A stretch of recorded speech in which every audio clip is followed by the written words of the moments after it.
We're here with Nicole Shanahan, who is Robert F. Kennedy Jr.'s running mate in the 2024 presidential election.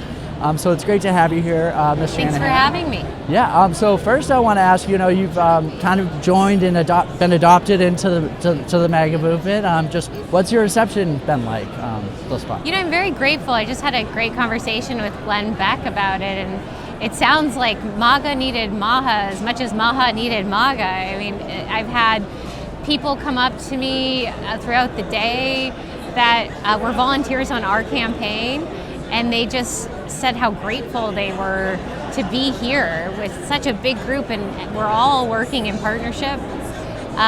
It's beautiful to see two groups that have been treated so poorly by the mainstream media finding each other. We've experienced many of the same things, and I think that we all have real serious hope and commitment to the success of this next Trump administration. And I'm just grateful. I'm grateful to be here. I'm grateful to think of my experience as American not divisively, which is really nice. Right, absolutely. Yeah. And, so another question I want to ask too is, oftentimes, the left will cast the right as a party non-inclusive. I'm just curious, is that your experience thus far coming in, or? Are you talking about like not identifying as Yeah, the left right? claims to be the mantle of inclusivity, and they say the right's not very inclusive. I'm just curious. The left is very bitter right now. The energy at a progressive event, it can feel very bitter. It can feel very much, what are you going to do for me? And I feel betrayed, and I am angry, and I am angry at this constant betrayal. And that bitterness is something that I don't think serves people. And my experience here, I have not heard one person who have said, what can you do for me? It has been, what can I do to help this movement, to heal this country? And I couldn't have predicted it. I didn't know, no one could have predicted that's where, this is where that energy would be, of how can I help versus, how are you going to help me? And it used to be that the Democratic Party was that. It just hasn't been for many decades now.